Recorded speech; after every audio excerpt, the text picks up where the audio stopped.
Doctor Baba Saheb Ambedkar open university.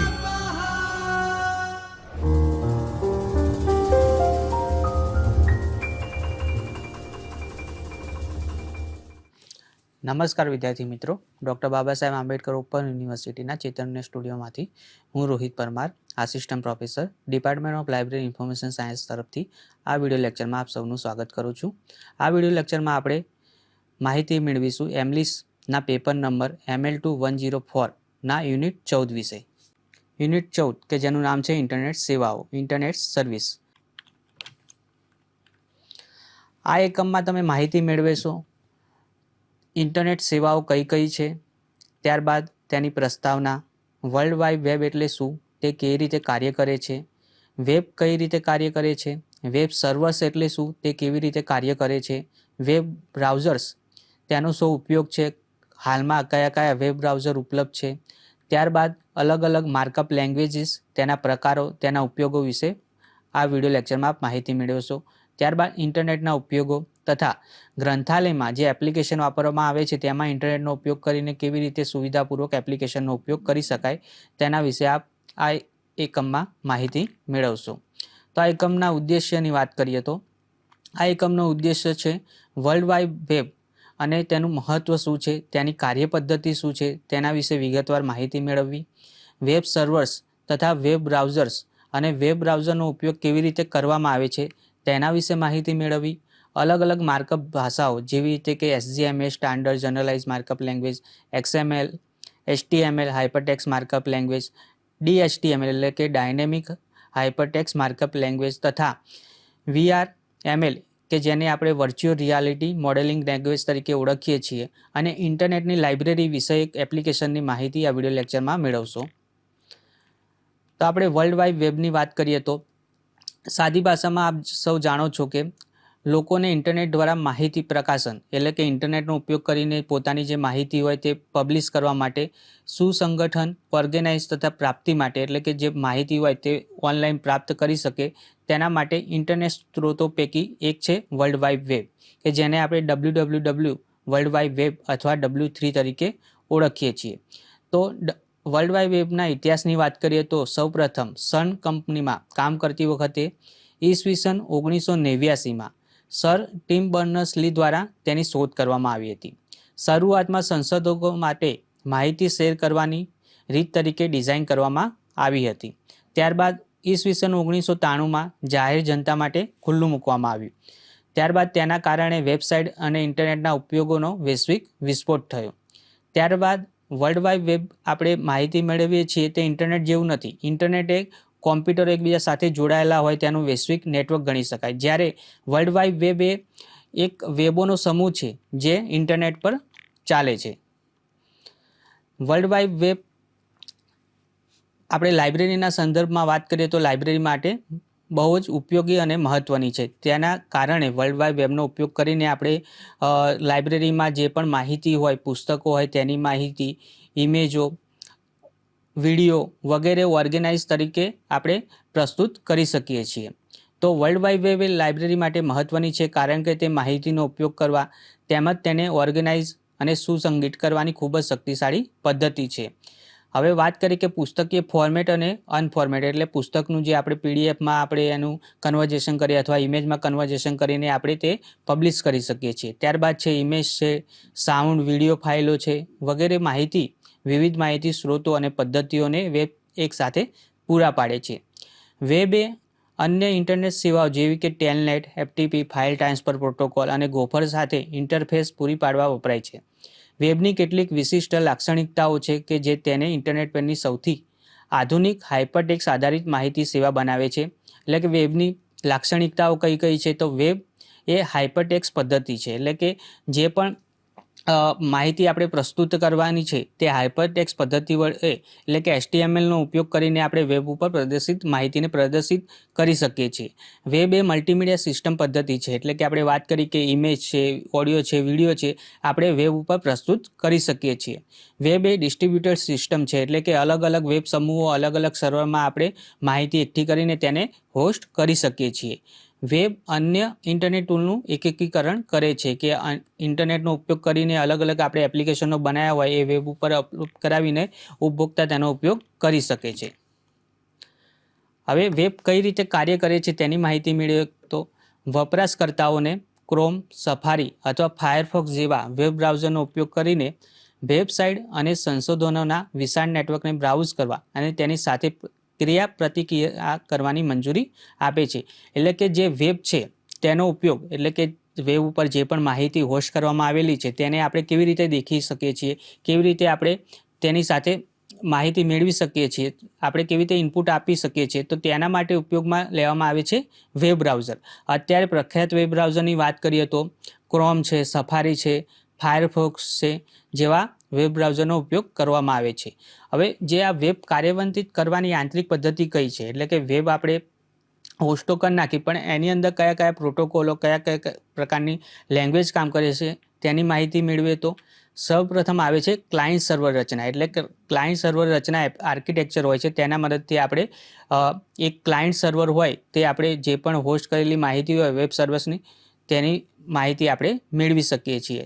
ત્યારબાદ તેની અંદર ઉપયોગ થાય છે હાઇપરટેક્સ્ટ ટ્રાન્સફર પ્રોટોકોલ, જેને આપણે HTTP તરીકે ઓળખીએ છીએ. ત્યારબાદ છે HTML, એટલે કે આપણે વાત કરીએ હાઇપરટેક્સ્ટ માર્કઅપ લેંગ્વેજનો ઉપયોગ માહિતી પ્રદર્શિત કરવા, ટેક્સ્ટને પ્રદર્શિત કરવા માટે થાય છે. અને URL એટલે કે URL કોઈ પણ વેબ સર્વર હોય તેને અનન્ય એટલે કે એક યુનિક ડોમેન નામ આપવામાં આવે છે, તેને આપણે URL તરીકે ઓળખીએ છીએ. તેની વિગતે માહિતી મેળવીએ તો સૌપ્રથમ છે ક્લાયન્ટ સર્વર રચના. ક્લાયન્ટ સર્વર આર્કિટેક્ચરમાં આપ ઇમેજમાં જોઈ શકો છો તેમ કોઈ ક્લાયન્ટ હોય છે જે ઉપભોક્તા કોમ્પ્યુટર તરીકે ઓળખવામાં આવે છે અને જે માહિતી જ્યાં હોસ્ટ કરેલી હોય છે તેને સર્વર તરીકે ઓળખવામાં આવે છે. તો ક્લાયન્ટ સર્વર રચનાનો સિદ્ધાંત એ છે કે યુઝરના કોમ્પ્યુટર ક્લાયન્ટ તરીકે ઓળખાય છે અને ક્લાયન્ટ પ્રોગ્રામ એ ઇન્ટરનેટની જોડાણ કરેલ યુઝરના પીસીમાં લાદેલો હોય છે. જ્યારે સર્વર પ્રોગ્રામ યજમાન કોમ્પ્યુટર કે જે એવું પીસી છે કે વધુ ક્ષમતા ધરાવતું હોય, વધુ રેમ ધરાવતું હોય, એટલે કે સામાન્ય રીતે જે વેબ સર્વર હોય છે તે આપણે સામાન્ય કોમ્પ્યુટરો પીસીનો ઉપયોગ કરતા હોઈએ તેના કરતાં વધુ સ્ટોરેજ ક્ષમતા અને રેમ ધરાવતું હોય છે, જેને આપણે મુખ્ય ફ્રેમ કોમ્પ્યુટર પણ કહી શકે છે કે જે દૂરના સ્થળે રાખેલું હોય છે તેમાં લાદેલો હોય છે. એટલે આપણે વાત કરી કે જે આપણે પર્સનલ પીસી હોય, ધારો કે મારું પીસી છે એ આપણે ક્લાયન્ટ તરીકે ઓળખીએ છીએ. વેબ બ્રાઉઝર દ્વારા URL નાખીને તેને સર્ચ કરી શકે તે કોઈ માહિતી એક સર્વરમાં સ્ટોર કરેલી હોય છે તે આપણે જોઈ શકીએ છીએ. ત્યારબાદ છે HTTP એટલે કે હાઇપરટેક્સ્ટ ટ્રાન્સફર પ્રોટોકોલનો ઉપયોગ કરવામાં આવે છે. HTTPને આપણે હાઇપરટેક્સ્ટ ટ્રાન્સફર પ્રોટોકોલ એ વર્લ્ડ વાઇડ વેબ ઉપર સંચાર માટેનો એક પાયાનો પ્રોટોકોલ છે જે ક્લાયન્ટ કે જે વેબ બ્રાઉઝર અને સર્વર વચ્ચે માહિતીની આપ-લે કરવા સક્ષમ બનાવે છે. એટલે કે વેબ બ્રાઉઝર વડે કોઈ માહિતી આપણે એક્સેસ કરવી છે વેબ સર્વરની તો HTTP ટ્રાન્સફર પ્રોટોકોલનો ઉપયોગ કરવામાં આવે છે. કે આપણે ક્લાયન્ટ સર્વર રચનામાં જોયું કે ઇમેજમાં જોઈ શકો છો કે ક્લાયન્ટ કોઈ રિક્વેસ્ટ કરે છે સર્વરમાં અને સર્વર તે રિસ્પોન્ડ કરે છે, તેમાં HTTP પ્રોટોકોલનો ઉપયોગ કરવામાં આવે છે. તે વિનંતી પ્રતિસાદ મોડેલ પર કાર્ય કરે છે. એટલે કે ક્લાયન્ટ હોય છે કોઈ રિક્વેસ્ટ મોકલે છે અને સર્વરમાં જો કોઈ સ્ટોર કરેલી રિક્વેસ્ટ હોય તો એ ક્લાયન્ટ પાસે પાછી પ્રદર્શિત કરે છે. એટલે કે વિનંતી પ્રતિસાદ મોડેલ ઉપર તે કાર્ય કરે છે, જ્યાં ક્લાયન્ટ વેબ પૃષ્ઠો, છબીઓ અથવા વિડીયોઝ જેવા સંસાધનોને એક્સેસ કરવા માટે સર્વરને વિનંતી મોકલે છે. અને જો સંસાધન ઉપલબ્ધ હોય તો સર્વર વિનંતી કરેલ ડેટા અથવા ભૂલ સંદેશ પ્રતિસાદ સાથે પ્રતિસાદ આપે છે. એટલે કે જો સર્વર ઉપર કોઈ માહિતી હોય તો આપણને પ્રદર્શિત કરે છે અને જો ના હોય તો આ માહિતી ઉપલબ્ધ નથી એવી માહિતી પ્રદર્શિત કરે છે. ત્યારબાદ છે HTTP સ્ટેટલેસ છે, એટલે કે દરેક વિનંતી સ્વતંત્ર છે અને અગાઉની ક્રિયા પ્રતિક્રિયાઓની વિશેની માહિતી જાળવી રાખતી નથી. એટલે કે HTTP પ્રોટોકોલનો આપણે ક્લાયન્ટ પીસી હોય એમાંથી સર્વર પીસી પર કોઈ માહિતી રિક્વેસ્ટ મોકલીએ છીએ તો તે પ્રોટોકોલ એક જ કામ કરે છે અને જો માહિતી સર્વરમાં સ્ટોર હોય તો આપણને HTTP પ્રોટોકોલના માધ્યમથી પ્રદર્શિત કરે છે. HTTP પદ્ધતિમાં ગેટ અને પોસ્ટ બે પ્રોટોકોલનો ઉપયોગ કરવામાં આવે છે. ગેટ પ્રોટોકોલનો ઉપયોગ ડેટા પુનઃપ્રાપ્ત કરવા માટે ઉપયોગમાં લેવામાં આવે છે અને પોસ્ટ એ સર્વર પર ડેટા મોકલવામાં ઉપયોગ કરવામાં આવે છે. એટલે કે કોઈ સર્વર પર માહિતી હોય તો તેને પ્રદર્શિત આપણને કરે છે રિક્વેસ્ટ પ્રમાણે, તો ગેટ પ્રોટોકોલનો ઉપયોગ થાય છે. અને સર્વર પર કોઈ ફોર્મ હોય તો આપણે ફિલઅપ કરીએ છીએ અને સબમિટ કરીએ છીએ તો ડેટા જે સબમિટ થયું સર્વર ઉપર તેમાં પોસ્ટ પ્રોટોકોલનો ઉપયોગ લેવામાં આવે છે. HTTP માનવ વાંચી શકે તેવું હોય છે, વિવિધ પ્રકારની સામગ્રીના સ્થાનાંતરને સમર્થન આપે છે.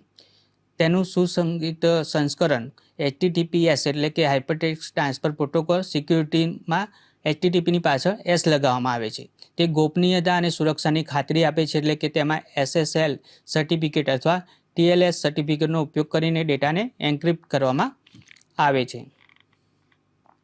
ત્યારબાદ છે URL. જે વેબમાં URL હોય છે, આપણે વાત કરી કે વેબ સર્વરમાં જે માહિતી હોસ્ટ કરવામાં આવે છે તેને કોઈ IP અથવા એક યુનિક URL પ્રદાન કરવામાં આવે છે. તો વેબ બ્રાઉઝરની મદદથી જ્યારે આપણે IP એડ્રેસ અથવા જે URL એન્ટર કરીશું એડ્રેસમાં, તો એ આપણને વેબ સર્વર પર જે માહિતી હશે એ પ્રદર્શિત કરશે. તો URL એટલે કે યુનિફોર્મ રિસોર્સ લોકેટર એક અનન્ય સરનામું છે જેનો ઉપયોગ ઇન્ટરનેટ પર સંસાધનોને શોધવા અને એક્સેસ કરવા માટે થાય છે, જેમ કે વેબ પૃષ્ઠો, છબીઓ અથવા ફાઇલો. તે ઘણા ઘટકો ધરાવે છે, એટલે કે આપણે વાત કરી તે સૌપ્રથમ પ્રોટોકોલ ધરાવે છે HTTP અથવા સિક્યુરિટી લેયરવાળો પ્રોટોકોલ, એટલે કે જેને HTTPS તરીકે ઓળખવામાં આવે છે. ત્યારબાદ છે યુનિક ડોમેન, જેને આપણે www.example.com ના નામથી આપણે યુનિક ડોમેન છે તેમ માની શકીએ છીએ, જે વેબ સર્વરને ઓળખે છે. અને પાથ એટલે કે કોઈ URL હોય તો તેને ફોરવર્ડ સ્લેશ વડે પાથ આપેલો હોય છે. જે પણ ફાઇલ હોય, ધારો કે ઇન્ડેક્સની ફાઇલ હોય તો ઇન્ડેક્સ www.example.com/index.html. તો index.html પર જે પણ માહિતી હશે તે આપણને વેબ બ્રાઉઝર દ્વારા પ્રદર્શિત કરશે. તો આપ ઉદાહરણમાં જોઈ શકો છો, એક HTMLમાં જે પણ URL હોય છે તેની માહિતી પ્રદર્શિત કરવામાં આવેલી છે. તેમાં સૌપ્રથમ છે એ href, જેને આપણે HTML ટેગ તરીકે ઓળખીએ છીએ. ત્યારબાદ છે http://www.iitd.ac.in, જેને આપણે અનન્ય ડોમેન તરીકે ઓળખી શકીએ છીએ. ત્યારબાદ કરીને છે /acad, એટલે કે તે ડાયરેક્ટરીમાં પાથમાં માહિતી સ્ટોર કરેલી છે અને તેને હાઇપરલિંક દ્વારા IIT દિલ્હી દ્વારા હાઇપરલિંક પ્રદર્શિત કરવામાં આવી છે. એટલે કે દૂરના રહેલા સર્વરને સાથે જોડવા રહેલો પ્રોટોકોલ ઉદાહરણમાં આપણે જોઈ શકીએ છીએ. જ્યાં કોઈ ડોક્યુમેન્ટ રહેલું છે તેના સર્વરનું ઇન્ટરનેટ એડ્રેસ આ કિસ્સામાં આપણે ઉપર જોઈએ તો www.iitd.ac.in છે. અહીં ડોક્યુમેન્ટ પાર્ટ છે /acad. હવે આ જે ફાઇલ છે એ index.html ડિફોલ્ટ કોઈપણ સર્વર હોય તો એમાં મેન જે ડિરેક્ટરી હોમ ડિરેક્ટરી હોય એની ફાઇલ index.html તરીકે સ્ટોર કરવામાં આવે છે. એટલે કે કોઈપણ ડોમેનમાં આપણે પ્રતિસાદ કરીએ છીએ, રિક્વેસ્ટ મોકલીએ છીએ તો તેની index.html ફાઇલ હોય એ વેબ બ્રાઉઝર ઉપર પ્રદર્શિત થાય છે અને જે પણ માહિતી હોય આપણને દેખાય છે. હવે જોઈએ કે વેબ સર્વર. તો ઇન્ટરનેટ આપણે વાત જ કરી પહેલાં કે વેબ સર્વર શું છે તેની માહિતી મેળવીએ. તો ઇન્ટરનેટ ક્લાયન્ટ સર્વર મોડેલ પર આધાર રાખે છે. સર્વર એ એક કોમ્પ્યુટર સિસ્ટમ છે જે અન્ય કોમ્પ્યુટર્સ અથવા દૂરના સ્થળોએ રહેલા વર્કસ્ટેશનો દ્વારા ઉપયોગમાં લેવામાં આવે છે. એટલે કે જો પણ કોઈ વેબ સર્વર દૂરના સ્થળે રાખેલું હોય છે તેનો આપણે વેબ સર્વર તરીકે ઉપયોગમાં લેવામાં આવે છે. સર્વર કોમ્પ્યુટર એ યજમાન તરીકે ઓળખાય છે, કારણ કે તે માહિતીને હોસ્ટ કરે છે. તે data set, file, database, client મશીનમાંથી મળેલ વિનંતીઓ વગેરેને હોસ્ટ કરે છે અને સર્વર સુધી એટલે પહોંચાડે છે. હોસ્ટનો અર્થ કોઈપણ કોમ્પ્યુટર કે જેને ઇન્ટરનેટ પર અન્ય કોમ્પ્યુટર સાથે સંપૂર્ણ દ્વિમાર્ગીય રીતે પ્રાપ્ત કરી શકાય છે. એટલે કે આપણે પર્સનલ PC છે તેનો ઇન્ટરનેટ સાથે કનેક્ટ કરીને સર્વર પર રહેલી માહિતીને આપણે રિક્વેસ્ટ કરીએ છીએ અને આપણને ફાઇલ ટ્રાન્સફર કરે છે, માહિતી પ્રદર્શિત કરે છે. એટલે કે દ્વિમાર્ગીય તરીકે કામ કરે છે. બધા જ કોમ્પ્યુટરો કે જે વેબસાઇટને હોસ્ટ કરે છે તે હોસ્ટ કોમ્પ્યુટર એટલે કે સર્વર તરીકે ઓળખાય છે, કારણ કે તે માહિતીઓને હોસ્ટ કરે છે અને યુઝર મશીન સુધી પહોંચાડે છે. હવે ક્લાયન્ટ અને સર્વર એ વેબના બે છેડાઓ છે જે પોતાની જરૂરી સોફ્ટવેર ધરાવે છે. એટલે કે ક્લાયન્ટ સર્વર આર્કિટેક્ચરમાં જે હોસ્ટ હોય છે, સર્વર જે હોસ્ટ કરે છે તેમાં એક અનેક પ્રોટોકોલનો ઉપયોગ થાય છે, જેમાં એપ્લિકેશનનો ઉપયોગ થાય છે જેની મદદથી તે ફાઇલ હોસ્ટ કરે છે. તો વેબ સર્વર સામાન્ય રીતે જેમાં એપ્લિકેશનનો ઉપયોગ થાય છે જે છે અપાચે પબ્લિક ડોમેન સોફ્ટવેર અને માઇક્રોસોફ્ટ, ઓરેકલ, નેટસ્કેપ જેવા બીજા પણ સોફ્ટવેરનો ઉપયોગ ફાઇલોને હોસ્ટ કરવા માટે એટલે વેબ સર્વરમાં ફાઇલને હોસ્ટ કરવા માટે થાય છે. ત્યારબાદ વાત કરીએ કે વેબ બ્રાઉઝર. તો વેબ બ્રાઉઝર પાસેથી મળેલી વિનંતીઓને પ્રતિભાવ આપવા વેબ સર્વર યજમાનની અથવા માહિતી પ્રાપ્ય બનાવી આપવાની ભૂમિકા કરે છે. પ્રત્યેક વેબ સર્વરને આઈપી એડ્રેસ અને કોમન ડોમેન નેમ હોય છે. આપણે વાત કરી કે કોઈ પણ સર્વર છે તે પોતાની ફાઇલ હોસ્ટ કરે છે, તેમાં રહેલો ડેટા હોસ્ટ કરે છે, તો તેને એક યુનિક ડોમેન આપવામાં આવે છે અથવા ડોમેન નેમ અથવા આઈપી એડ્રેસ આપવામાં આવે છે જે યુનિક હોય છે, જે બ્રાઉઝરમાં આપણે ટાઈપ કરીએ એડ્રેસ બારમાં તો એ માહિતી આપણને પ્રદર્શિત કરે છે. સર્વર સોફ્ટવેર એ સર્વર મશીન પર કાર્યરત હોય છે, તે માહિતીનો સંચય થતાં પ્રસારણનું કાર્ય કરે છે. અને બ્રાઉઝરમાં નેટસ્કેપ, ઇન્ટરનેટ એક્સપ્લોરર, અત્યારે ક્રોમનો વધારે ઉપયોગ થાય જેવા બ્રાઉઝરનો ઉપયોગ માહિતી જોવા માટે એટલે કે પ્રદર્શન માટે થાય છે. ત્યારબાદ છે વેબ બ્રાઉઝરો. તો વેબ બ્રાઉઝર એ ઇન્ટરનેટ સાથે જોડાયેલા કોમ્પ્યુટર મારફતે યુઝરને HTML ડોક્યુમેન્ટ જોવા માટેની એક એપ્લિકેશન છે. નેટસ્કેપ, માઇક્રોસોફ્ટ એક્સપ્લોરર વગેરે જેવા software HTML hypertext markup language દ્વારા તૈયાર કરેલ ફાઇલ વાંચે છે અને યુઝર માટે ઇન્ટરેક્ટિવ વેબ પેજ પ્રદર્શિત કરે છે. સૌપ્રથમ આપણે વાત કરીએ કે વેબ બ્રાઉઝરની શરૂઆત ક્યાંથી થઈ હતી, તો NCSA કંપની દ્વારા સૌપ્રથમ મોઝેક નામનું પ્રથમ બ્રાઉઝર એ અમેરિકામાં રાષ્ટ્રીય સુપર કોમ્પ્યુટરિંગ કેન્દ્ર દ્વારા વિકસાવવામાં આવેલું હતું. ત્યારબાદ વેબ બ્રાઉઝર એક ક્લાયન્ટ પ્રોગ્રામ છે જે યુઝર વતી વેબ સર્વરને વિનંતી કરવા હાઇપરટેક્સ્ટ ટ્રાન્સફર પ્રોટોકોલ HTTPનો ઉપયોગ કરે છે.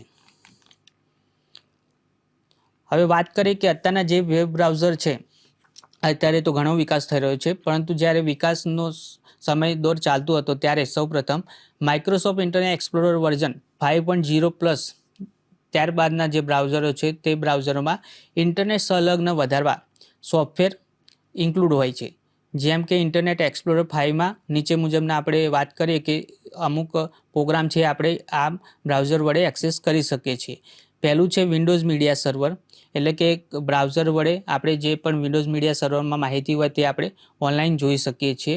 નેટ મીટિંગ કોન્ફરન્સ સોફ્ટવેર, એટલે કે ઓનલાઈન વિડીયો કોન્ફરન્સ મીટિંગ કરી શકીએ છીએ. એક્ટિવએક્સ કંટ્રોલ, એટલે કે જેમાં દ્વિમાર્ગીય ડાયનેમિક કંટ્રોલ થઈ શકે તે પ્રમાણે ડાયનેમિક રીતે આપણે ઓનલાઈન માહિતી એક્સેસ કરી શકીએ. જે આપણે ડાયનેમિક વેબ કહીએ છીએ તે આપણે ઇનપુટ પર પ્રતિસાદ આપે તે રીતે કાર્ય કરી શકે છે. Chat, active movie application programming interface, એટલે કે જે પણ ઓનલાઈન સ્ટ્રીમિંગ થતું હોય તે માહિતી આપણે યુટ્યુબ વિડીયો છે આપણે બ્રાઉઝર વડે જોઈ શકીએ છીએ.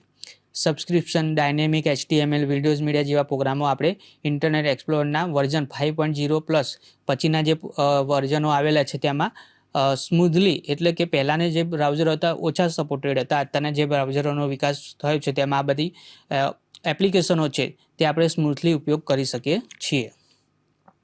હવે આપણે વેબ બ્રાઉઝરની માહિતી મેળવીએ તો અત્યારના જે પ્રખ્યાત વેબ બ્રાઉઝરો આપણે ઇમેજમાં જોઈ શકો છો, આપ વાપરતા પણ છો.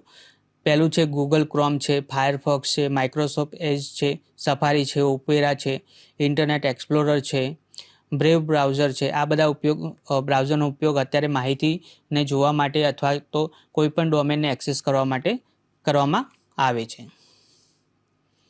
હવે વાત કરીએ કે વેબ બ્રાઉઝરમાં પ્લગઇન્સ અથવા સહાયક પ્રોગ્રામ પણ હોય છે. વેબ બ્રાઉઝરનો ઉપયોગ તમે ઇમેજમાં જોઈ શકો છો. આપણે ધારો કે ક્રોમનો ઉપયોગ કરીએ છીએ તો ક્રોમ વેબ બ્રાઉઝરમાં અલગ એક્સટેન્શનોનો ઉપયોગ કરવામાં આવે છે. તે એક્સટેન્શનોની મદદથી આપણે એમાં એડવાન્સ સર્વિસ, એટલે કે સહાયક પ્રોગ્રામનો ઉપયોગ કરી શકીએ છીએ.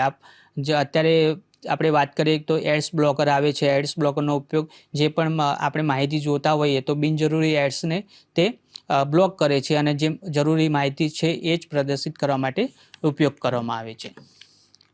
તો વિદ્યાર્થી મિત્રો, આગળની માહિતી આપણે પાર્ટ 2માં જોઈશું. તો આ વિડીયો જોવા બદલ સર્વે વિદ્યાર્થી મિત્રોનો ખૂબ ખૂબ ધન્યવાદ. આપણે યુનિટ 14ની જે આગળની માહિતી છે આ પાર્ટ 2માં આપણે માહિતી મેળવીશું. ત્યાં સુધી રજા આપો. સર્વે વિદ્યાર્થી મિત્રોનો આભાર. સ્વાધ્યાયઃ